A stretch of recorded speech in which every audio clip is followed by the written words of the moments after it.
All right, guys, we're going to jump in and we're going to hit these drums. I'm going to hit play. We're going to take a listen to a little snippet here, and then we're going to break down the kick and work our way through the rest of the kit.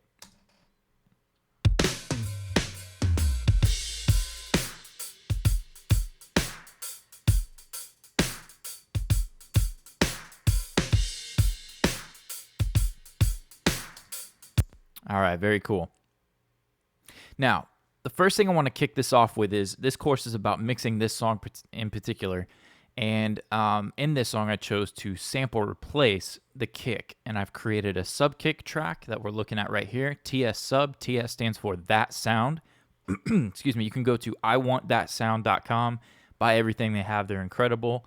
And then you've got TS kick here, which is my main kick. You could always label that live kick or main kick.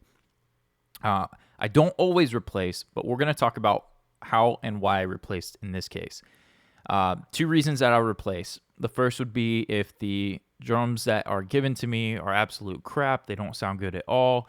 I work with them for a little bit, and I don't feel like they're, I say usable, but time friendly to get them to be usable. I think that there's something to say about salvaging drums that were recorded in, a home studio or whatever.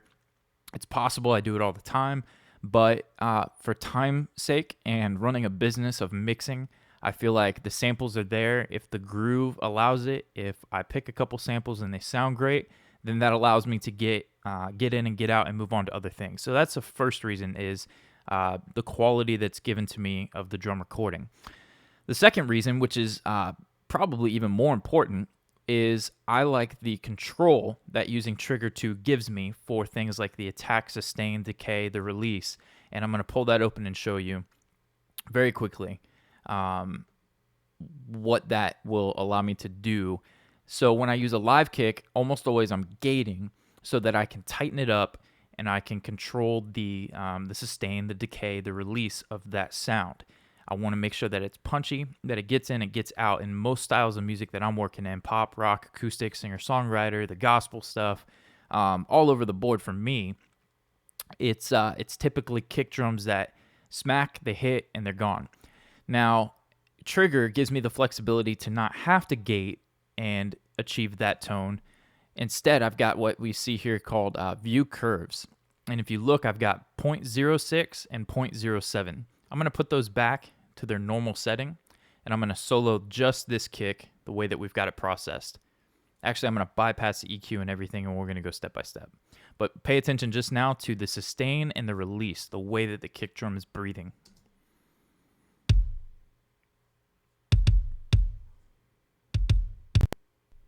Right? So that kick has got decay. It's got even a little bit of kind of a woofy tone. That's just the air. You can feel it. Now, in the mix, for me, I'm typically removing a lot of that. And if you listen to a lot of, you got Tony Maserati and pretty much the stuff that I hear when I'm referencing, those kicks, they're not decaying and they're not real ambient. They're getting in and they're getting out. And in this song, that's what I wanted to go for. So let's listen one more time with the kick the way it is with no sustain or release parameters adjusted.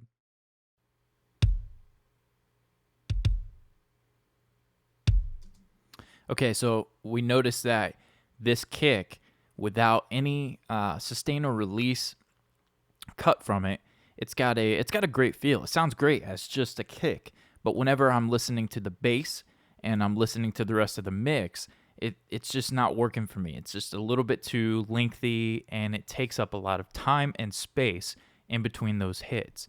So we could always add a little bit of verb or room sound or something if we want it later. But for now, I'm going to show you the difference between, let's actually do this. Let's go in, let's type in 0.06, 0.07, and then I'm going to save this as tight kick, we'll call it. So then we'll go tight kick.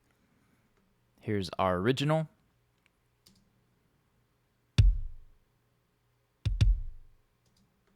Here's tight kick.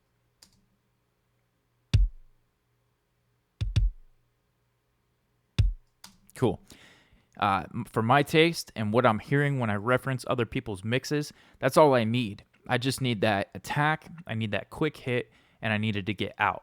Now, this is something that is definitely a taste thing, and you can tweak this to taste. Some songs I'm letting it decay a little bit longer. Some songs I have set up an Ocean Way send where I'm sending this into a drum room, and I'll pull that up a little bit and let that be the tail without any of the sub or low mids or any of that kind of stuff. So it gives the impression of a sustained kick without it being any of the lows or the low mids getting messy. And when we bring the bass in, that'll make a lot more sense. So that's the first step for me. In my template, I have Slate's VCC, and this sometimes gets removed, sometimes it works. I'll show you a quick thing that I'm thinking with kicks. Usually the first couple, when I pull this up, I'm show you what I think. I either leave it to the SSL or sometimes I'll put it on the Neve, and I'll show you why. Here's the SSL. And here's the Neve. Listen to the bottom end.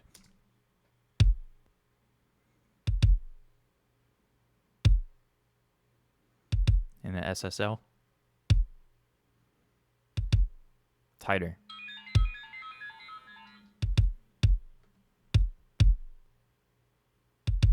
And there's some of that sustain back, some of that bottom end when I use the Neve. I don't want that in this case, but whenever I choke this kick, this is huge. Choking that kick and leaving it alone may not have worked great, but I'm going to be choking that kick and EQing it. And sometimes when you want to go back in and add some 60 or 50 or 40 or whatever it is that you're looking for in the kick to boost for that extra oomph, a lot of times that's going to add sustain to that kick. And by choking it with trigger and controlling it, then that doesn't get as out of hand as if I were to come in here. Let's give an example. This was a big one for me whenever I first started working with kick drums and really trying to step it up. Let's come back over here to trigger.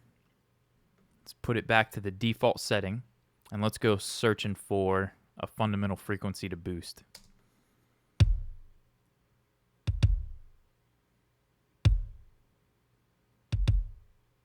So there's something there in the 50 that sounds kind of sweet.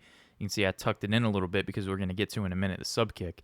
But let's say we wanted to boost 50. Now let's pull up over here. Trigger. Here's before the sustain and release.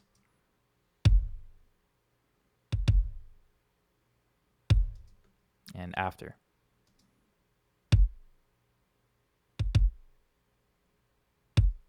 So we still have some of that, it's a little more snappy, and we still have some of that decay from this boost in here. Now, obviously, that's just a concept, and this song I chose to actually remove some of the subs because we're going to pull this guy in.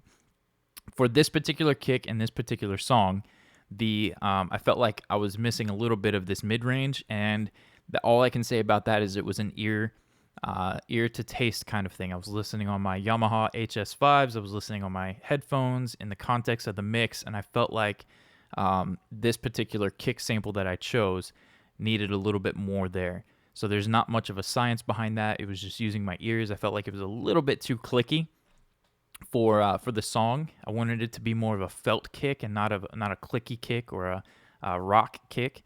So I pulled back some of that a little bit, as you see here. We'll take a listen before this EQ and after.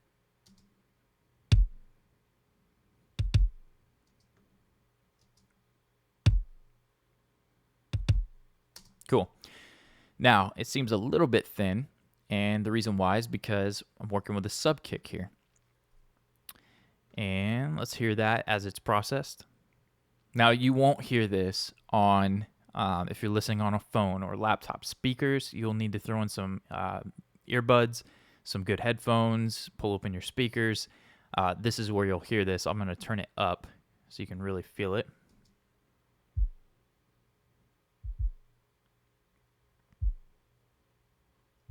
Okay, cool. And taking a dive into this is pretty much the same concept.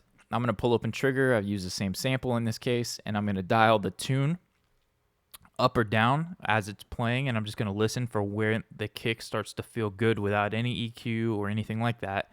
And then after I choose my tuning, I'll go over to the curves, and I'm going to choke the crap out of this one. This one I'm going to tighten up really, really tight. And where I kind of learned and discovered doing that and tightening it up real tight, let's say we come up here to the Jason Mraz song that we're using, and we go to our Pro Q. Just get rid of this for a second here. This is a technique I use. You guys who have done the mix series or mixing vocals, you would have seen this. I'm going to pull all of the stuff above 100 out, and let's take a listen to this song.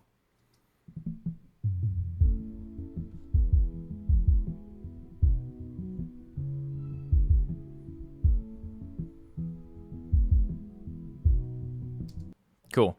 So do you notice how tight the kick is? It's got that resonant bump on the fundamental frequency of that. It could be 45, 50, could it be as high as 60 or 70 sometimes. It could be 80 depending upon the song and the kick drum. And you can hear and feel how tight that kick is in the sub region. Let's move this a little bit lower.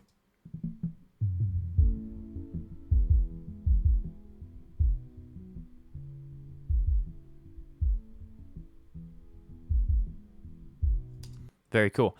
Now let's come over here to ours, and I'm going to get rid of that EQ on the top of that track, and I'm going to pull open one on the master fader. And I do this a lot for referencing. We'll get to that in a little bit. And I'm going to do the exact same thing. And let's take a listen to my kick drum. We'll listen to just the sub kick. Actually, we'll put both in because we've got everything out. Let's listen.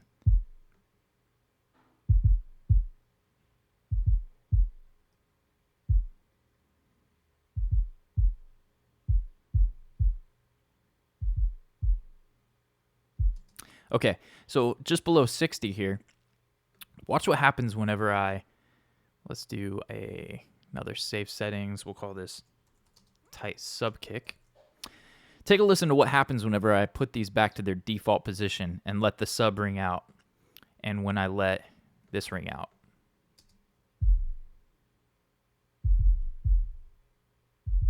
You hear all of that sustain from the subs and the kick. That's stuff that's only going to cloud up the low end of our mix. Dave Pensado and a lot of these guys, they say, you know, what separates the men from the boys is their low end. And whenever I'm working with kicks like this, by tightening them up, I'm controlling that. I'm tightening it up, and I'm allowing the kick to be what's driving and punching through. But then the bass is going to fill in that extra roundness and allow it to sustain. And that's how I'm getting those to work really, really well together. So one more time, this is with no sustain or release controlled.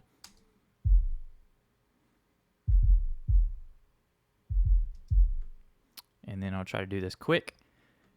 Here is the tightened version.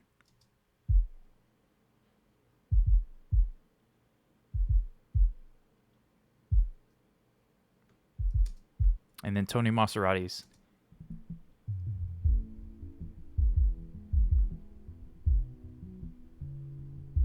Very cool. So this has got a little bit more, just kind of, I don't think it's meeting in the middle between mine and not using the control, but he's got just a little bit more sustain.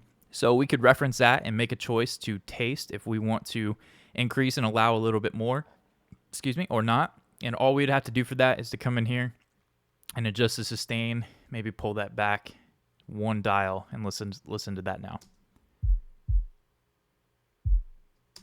And for me, it already got out of control a little bit too much. That was a little better. Yeah, see, I'm right back to where I started from. So my personal taste, my personal preference was to tighten it up, keep it from getting too much, too out of control. And I think I allowed more subs in my bass than Tony Maserati's mix. So for me, that tighter kick works well with allowing more subs in your bass guitar. So I hope that that helps you with the bass, or I'm sorry, the kicks. You got the sub kick and the live kick working together. Take a look at the settings. 72 and below is all that's in for the EQ. If I bypass that, it'll sound just like the sample from the other kick. I gotta go get rid of this EQ up here. Let's take a listen now. Same exact sample, same exact thing going on. For phase relationship, I make sure to use the same sample, and I'm dropping it down the same thing. I'm using the same tuning and all of that. Sometimes I'll invert the polarity just to check and see how that's going. Sometimes I'll throw auto align back on, if you guys are familiar with Sound Radix auto align, and make sure that those two kicks are working the best that they can together. But for the most part, sorry guys, kill a good recording here. But that's my kick and my sub kick. The only other treatment that I may do on a song like this where they're already working well together would be to experiment with the click, to look at the subs and reduce them against the bass, and we're going to take a look at that in a minute. And then sometimes I'll add attack and use a transient designer and shape them that way. In this case, I felt like that kick sample happened to work for this song really, really well, so I didn't do a whole lot of work after the fact. So I got lucky.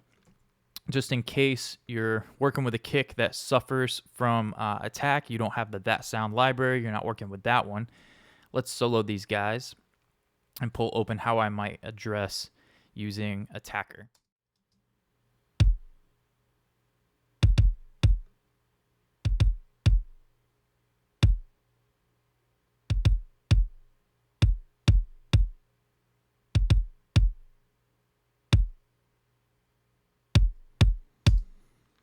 Okay, so you can hear that kick is getting more aggressive. It's getting it's boosting the attack. This is the SPL attacker. You could do this with any number of plugins.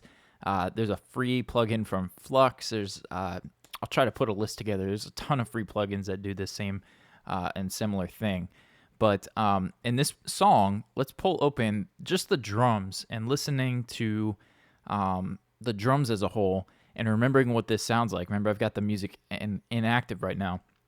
Listen to what just the whole vibe of the drums changes with just this one plug-in and the attack being boosted on the kick.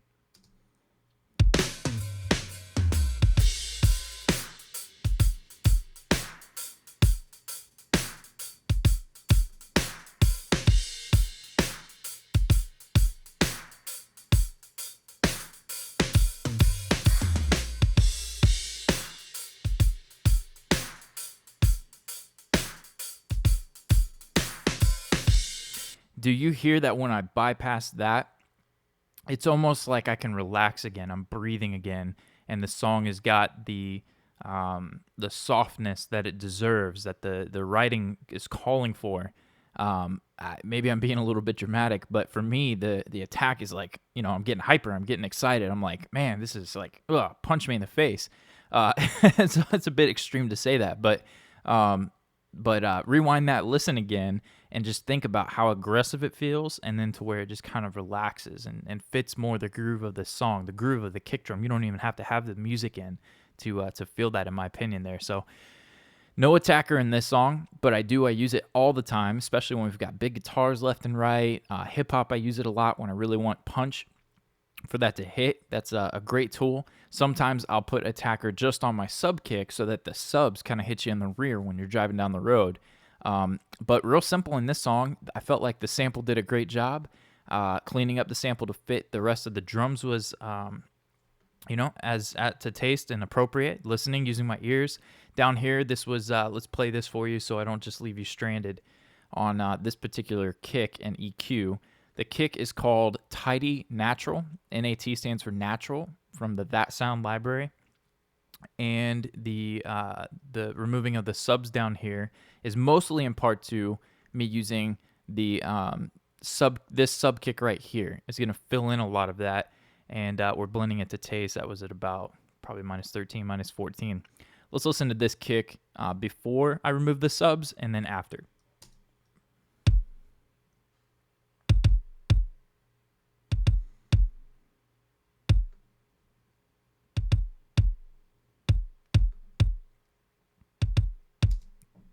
Very cool. By removing, 23, 30, 35 hertz and removing some of the oomph out of 50 hertz, this is allowing this kick to now dominate in the 60 to 75 hertz, which is where that punch is going to come in for for, I mean, kind of all speakers, but this is going to really help it to be fitting on smaller speakers and any playback system that doesn't have the ability to hear the subs. So smaller speakers, laptop speakers, certain computer system speakers, any of that kind of stuff. So that's why I cut that there. And then whenever now I'm going to play it like this, and then I'm going to bring in the sub kick.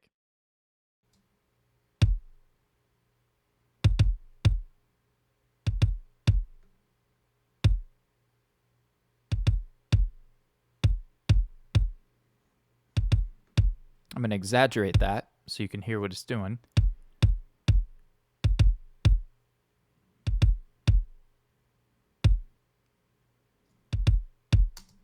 And again, there's something to taste. So if you want a lot of sub in that kick, depending upon what you're working on, there you go. You've got a volume control just for the low end of the kick. And by removing some of that, we'll call it muddy subs out of the main kick, that allows us to, for those two to play a little bit nicer together and to utilize how much we want. Maybe you don't want much sub kick in the verse, but then at the chorus, you want to push that up 4 or 5 dB and really give a little more oomph to the kick, some fullness. Just a couple things to think about when it comes to the kick there. And we'll get back to these sends. You can see I'm sending the kick into the bass, kick sidechain, and then I've got a little bit of a room sound. Anytime a tight, controlled kick like this that we've done with Trigger, anytime a kick like this plays out by itself in the song, I'll go in and I'll add a little bit of room noise for it so that it doesn't feel so choked. And that's kind of a trick to getting it tight, but then allowing it to breathe a little bit at certain parts. In the mix, you don't really hear it, but then whenever it's out by itself, it can sound a little bit funky. There we go. That is the processing for this song on the kick. I'm going to move over here to the snare. And we're going to talk a little about, you know what, the snare deserves its own video. I'm going to break us over and talk about the snare and the parallel processing in another video so we can stay organized and you guys can go back and watch these and know where to look for that. So anyways, I'm rambling, moving on to snare drum.